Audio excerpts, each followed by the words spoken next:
हर रात चाहे कितनी ही मुश्किल क्यों ना हो, सुबह ज़रूर होती है। और हर सुबह सिर्फ दिन का आगाज़ नहीं होती, कभी कभी वो ज़िंदगी का नया सफ़र भी होती है।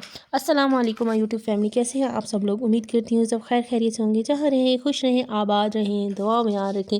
जी, तो आज मेरी ज़िंदगी का समझिए एक किस्म का नया दिन है, एक मेरी ज़िंदगी की नई शुरुआत है और जो है ना नई सुबह है। कल तक जो घर मेरा था आज सिर्फ एक याद रह गया। कल तक जो रिश्ता मेरा था आज सिर्फ एक सबक बन गया मेरे लिए। यहाँ पर मैंने नाश्ता वगैरह रेडी किया और बच्चों को उठाया, क्योंकि बच्चों ने स्कूल भी जाना था और बच्चों के लिए नाश्ता वगैरह मैंने रेडी करके रख दिया था और उनको उठा रही थी कि वो उठें और रेडी हो जाएं और उसके बाद नाश्ता वगैरह करके स्कूल चले जाएं। तो बच्चे चले गए थे स्कूल और मैंने कहा चलें जी समेटा समेटी शुरू कर देते हैं, क्योंकि शिफ्टिंग का काफ़ी हद तक काम मेरा हो गया और काफ़ी जो है ना थोड़े बहुत ज़ाहिर सी बात है थोड़े से दिन लगेंगे अब संभालने करने में। तो शिफ्टिंग के दिन सिर्फ सामान नहीं उठता, इंसान अपना दर्द, अपनी यादें, अपनी टूट चुकी उम्मीदें भी साथ ले जाता है। लेकिन आज इस नई जगह की पहली सुबह है, ना कोई चीखने वाली आवाज़, ना कोई जलील करने वाला लफ्ज़, सिर्फ मैं हूँ और मेरी खामोशी, और कुछ भी नहीं। अच्छा जी, अल्हम्दुलिल्लाह रूम जो है, एक रूम हमारा सेट हो गया है। मैं आपको दिखाती हूँ इसका ओवरव्यू। तो यहाँ पे ये लगी थी कीले सीन पे, मैंने बस अपने स्वेटर हैंग किए। ये 2 अलमारियाँ हमारे रूम में। अच्छा, इसकी कैपेसिटी है काफ़ी सारी है कि इसमें काफ़ी कपड़े वगैरह, यहाँ मैंने अपने कपड़े सेट किए, वहाँ बच्चों के किए। अब ये मेरा थोड़ा सा सौदा पड़ा हुआ है, ये मैंने उठाना है।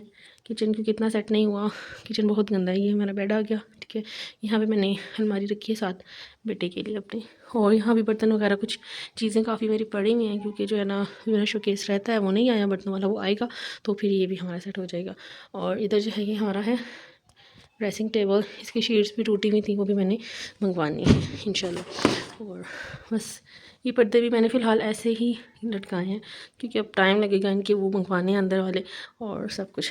तो जी ये रहा मेरा कमरा सेट, जितना हो सका अपनी तरफ से किया। आप लोग लाजमी मुझे बताइएगा कमेंट सेक्शन में कि आपको कैसा लगा, और इंशाल्लाह जैसे जैसे हम बाकी सेटिंग करेंगे तो वो भी आपको दिखाएंगे। साथ साथ मेरे मार्केट के चक्कर भी लग रही थी, क्योंकि काफ़ी सारी चीज़ें मैंने लेके आनी थी। मेरी जो जहेज़ की चीज़ें थी काफ़ी टूट गई, काफ़ी सेल कर दी गई कि जो है ना इनकी ज़रूरत नहीं है, एक्स्ट्रा है। और अब जब मैं अलग हुई हूँ तो मुझे काफ़ी कुछ लेना करना पड़ा, जिसमें कुछ ना कुछ ज़रूरत की चीज़ें मैंने ली हैं, कुछ इंशाल्लाह साथ साथ मैं ज़रूर लूँगी। तो ये कुछ रैक लेके आई थी, वो वॉशरूम के लिए लगाने वाला लाई थी, क्योंकि जो पहले यहाँ पे रेंट के लोग रह के गए हैं ना, उन्होंने घर बहुत ही ख़राब किया हुआ था। और बहुत मैंने अपनी तरफ से बहुत कोशिश की है इसको अच्छे तरीके से सेट करूँ। फ़र्श बहुत ज़्यादा ख़राब थे, एक कमरे का कारपेट लिया है, दूसरे का भी अफोर्ड नहीं कर सकती। वहाँ पे मैंने सिंपल नीचे जो है ना एक चादर थी मेरे पास गर्म, वो मैंने बिछा दी है। वो मैं आपको इंशाल्लाह नेक्स्ट व्लॉग में दिखाऊंगी, थोड़ी सी और सेटिंग कर लूँ तो इंशाल्लाह दिखाऊंगी। यहाँ पे मैं अपने रैक वगैरह सेट कर रही थी। अच्छा, घर टूट गया है, रिश्ता ख़त्म हो गया है, लेकिन मैं तो ख़त्म नहीं हुई ना। मैं ख़ुद अपने लिए, अपने आप को सहारा देने के लिए काफ़ी हूँ। अल्लाह ताला ने अगर एक दरवाज़ा बंद किया है ना, लेकिन उससे पहले मेरी इज़्ज़त और सुकून जो है ना वो बच गया है। मैं मज़ीद ज़लील होने से बच गई हूँ। मैं शिकायत नहीं करूँगी, कभी भी नहीं करूँगी अपने अल्लाह ताला से, क्योंकि मुझे यकीन है कि मेरी अगली सुबह और भी ज़्यादा रोशन होगी इंशाल्लाह। इंशाल्लाह मेरी जो जो बहनें जो है इस हाल से गुजरी हैं या गुज़र रही हैं, मैं उनसे कहूँगी उम्मीद सिर्फ़ अपनी अल्लाह ताला की ज़ात से रखें, किसी इंसान से कोई उम्मीद ना रखें। मैं अपनी पिछली वीडियोस में भी यही कहती आई हूँ कि मैंने 12 साल बहुत अज़ियत और तकलीफ़ में गुजारे, अपने लिए, अपने हक़ के लिए बोलना सीखे, मैंने बहुत सहा है। और अगर मैंने ये स्टेप अभी उठाया ना, ये भी मैंने सिर्फ़ और सिर्फ अपने ऊपर जो है ना, मेरे साथ किसी ने कोई मेरा साथ नहीं दिया, लेकिन मैंने अपने बच्चों की भलाई के लिए, अपनी इज़्ज़त को मज़ीद बचाने के लिए, क्योंकि जब रोज़ आप ज़लील होते हैं ना तो आपकी वो इज़्ज़त नहीं रहती। हर इंसान की इज़्ज़त होती है, हर इंसान को जीने का हक़ है। तो यहाँ साथ साथ मैं सफाई कर रही थी। फ्रिज मैंने बंद करवाया हुआ था, क्योंकि और इसमें काफ़ी ज़्यादा बर्फ़ वगैरह हुई थी, और क्योंकि ये बंद रहा है इस वजह से आराम से ही बर्फ़ इसकी निकल रही थी। तो मेरे पास इतना टाइम नहीं था कि मैं डिटेल में वीडियो बनाती। बस इसको मैं क्लीन करके और उसके बाद जो है ना आपको इसकी फ़ाइनल लुक भी दिखाऊंगी, जो जो मेरे से हो रहा था, क्योंकि थकावट इतनी ज़्यादा हो गई थी। अकेले पिछले घर से समेटना, फिर आगे आके संभालना और सब कुछ करना।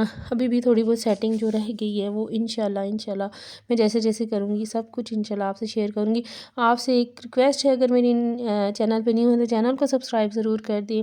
कमेंट सेक्शन में अपनी राय का इज़हार ज़रूर करें। आप कहाँ से मुझे देख रहे हैं वो भी बताएं। अच्छा, ये मैं शीट्स लेके आई थी, ये मैंने फ्रिज में इस तरह से बिछा दी हैं ताकि फ्रिज गंदा ना हो। बच्चे हैं, बच्चे चीज़ें गिरा देते हैं। और नीचे वाले में ही 3 आई हैं और ऊपर एक मैंने सबसे लास्ट वाली उसमें रख दी थी ताकि जो है ना बर्फ़ वगैरह वहाँ पे नीचे जमती है, नीचे ज़्यादा जमती है, तो मैंने यहाँ रख के तो ये फ्रिज को मैंने इस तरह से कर दिया था जी। तो मिलते हैं हम नेक्स्ट वीडियो में। अपना भरपूर ख्याल रखिएगा, दुआ में याद रखिएगा। फ़ी अमानिल्लाह।